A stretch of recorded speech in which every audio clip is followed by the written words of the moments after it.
네, 2020년 3월 30일 월요일 한겨레 일면 기사입니다.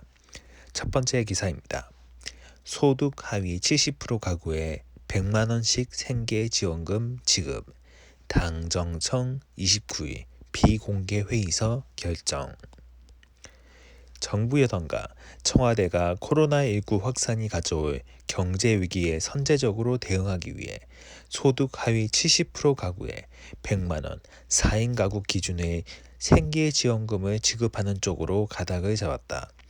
여권 관계자는 29일 한겨레와 통화에서 코로나 재난으로 인한 생계지원금 지급 대상과 규모 등을 놓고 기획재정부와 여당, 청와대 사이에 이견이 있었으나 오늘 당정청 협의에서 가닥을 잡았다. 지급 대상은 소득 하위 70%선, 지원 규모는 4인 가구 기준 100만 원으로 정리가 됐다고 말했다. 이날 회의는 서울 삼청동 총리 공간에서 저녁 6시부터 3시간 동안 비공개로 열렸다. 회의에서 기재부는 중위소득 이하인 전 국민 50%를 대상으로 4인 가구 기준 100만 원의 긴급재난 생계지원금을 지급하는 방안을 보고한 것으로 알려졌다. 중위소득은 전체 가구를 소득순으로 줄 세웠을 때 가운데에 해당하는 소득이다. 기재부 방안에 따르면 가구 구성원 수에 따라 금액이 달라진다.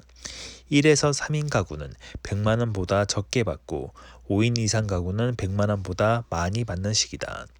하지만 민주당과 청와대는 이날 기재부 안보다 지급 대상을 덜 늘리자고 강하게 요구했다. 기재부 안은 지급 대상이 전체 2,100만 가구의 절반이 안 되고 소요 예산도 10조 원에 못 미쳐 효과가 크지 않다는 이유였다.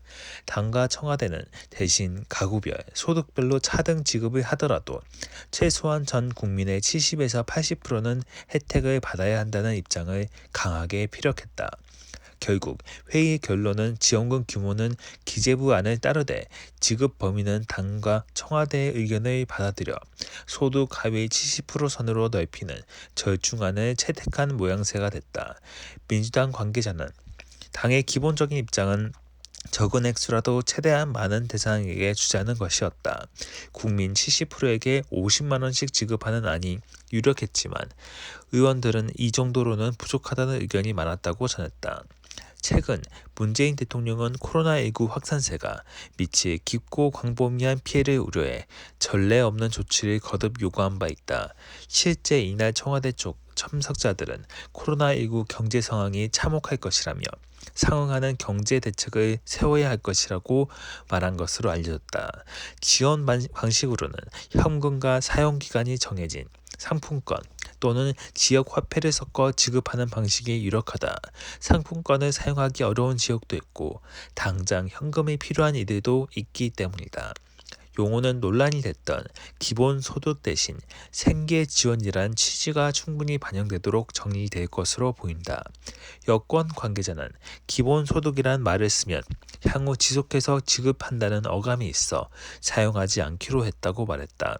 복수의 청와대 관계자도 문 대통령이 재난소득이란 표현보다는 재난으로 생활이 어려운 국민에게 생계비를 지급한다는 개념이 맞다고 여러 차례 지적했다고 전했다. 두 번째 기사입니다. 격전지 광진의 승리 확률 고민정 58%, 오세훈 42%. 4월 총선의 수도권 최대 격전지인 서울 광진을에서 양자대결을 가정한 여론조사 결과를 종합해 분석해 보니 고민정 더불어민주당 후보의 승리 확률이 58%, 오세훈 미래통합당 후보의 승리 확률은 42%로 나왔다. 판사 출신 여성 후보들의 대결로 관심을 모은 서울 동작을은 이수진 민주당 후보의 승리 확률 71%가 나경원 통합당 후보 29%를 크게 앞섰다. 최대 관심 지역인 종로는 이낙연 민주당 후보의 승리 확률이 88%로 나와 2주 전에 견저 6%포인트가량 상승했다. 29일 한겨레가 서울대 국제정치 데이터센터와 함께 지난 2일부터 26일간 발표된 두 후보의 양자 대결 여론조사 결과를 바탕으로 베이스 모형을 통해 득표율 예측값을 메타 분석한 결과 고 후보의 예상 득표율이 52.27%, 승리 확률은 58%였다. 오세훈 후보의 예상 득표율은 47.73%, 승리 확률은 42%로 고 후보에게 밀렸다. 이는 몬테칼로 방법을 통해 두 후보의 양자 대결을 5,000번 시뮬레이션한 결과다. 광진을은 문재인 정부 청와대 대변인이었던 고민정 후보와 보수 진영 잠룡으로 꼽히는 오세훈 미래통합당 후보의 빅매치로 일찌감치 주목받아온 지역이다. 최근까지 양자 대결 지지율을 조사한 리서치 리얼미터, RN서치, 엠블레인 퍼블릭, 입소스 등 8개사 발표 결과를 바탕으로 연령별 예상 득표를 추세를 보니 30대와 40대 응답 수능에선 고민정 후보의 예상 득표율이 줄곧 50%를 넘어섰다.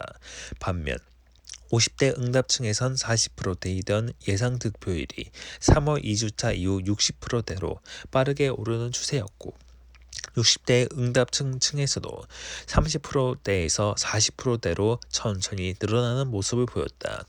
이를 광진의 지역구의 인구 비율에 따라 조정의 추세를 예측하면 고민정 후보의 예상 득표율 그래프는 3월 1주 차에 50%대를 밑돌다가 선거일이 다가올수록 점차 오세훈 후보를 따라잡아 역전하는 흐름이었다. 박성민 정치 컨설팅 그룹 민 대표는 한겨레와 한 통화에서 3월 중순까지 이어진 정당 공천에 대한 부정적 정서가 통합당 후보들 지지도에 영향을 미쳤을 것이라고 짚었다. 코로나19 방역 이슈로 정권의 우호적인 여론이 형성된 것도 영향을 미친 것으로 보인다.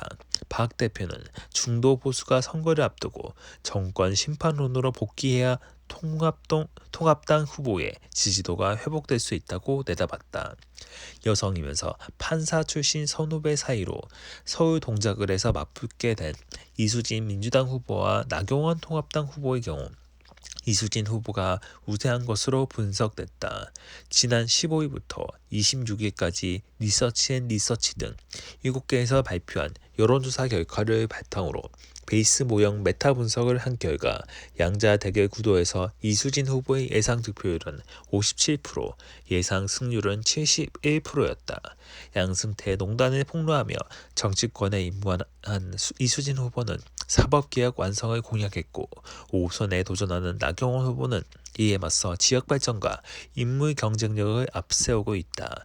연령별 세상 득표율을 보면 이수진 후보는 이 기간 30대, 40대 응답자 층에선 50에서 80% 구간을 오가며 강력한 지지를 받았으나 3월 중순 이후 하락세였다. 반면 같은 기간 50대, 60대 응답자 층의 예상 득표율은 점차 오르는 양상이었다. 이를 인구 비율로 조정해 예측해보면 이 후보의 예상 득표율은 50%에서 60%대 구간에서 완만하게 오르고 있다. 한편 서울 종로에 출마한 이낙연 민주당 후보의 예상 승률은 보름 전 분석 때보다 6%포인트가량 올랐다. 지난 26일까지 발표된 리서치의 여론조사 결과를 추가해 이낙연 후보와 황교안 통합당 후보의 양자 대결 국면에서 예상되는 득표율과 승률을 따져보니 이낙연 후보의 예상 득표율은 지난 분석 때와 같은 60%였고 승률은 88%로 지난 분석 82%대보다 올랐다. 이번 분석에 사용된 여론조사 결과 등 자세한 내용은 중앙선거 여론조사 심의위원회 누리집을 참고하면 된다.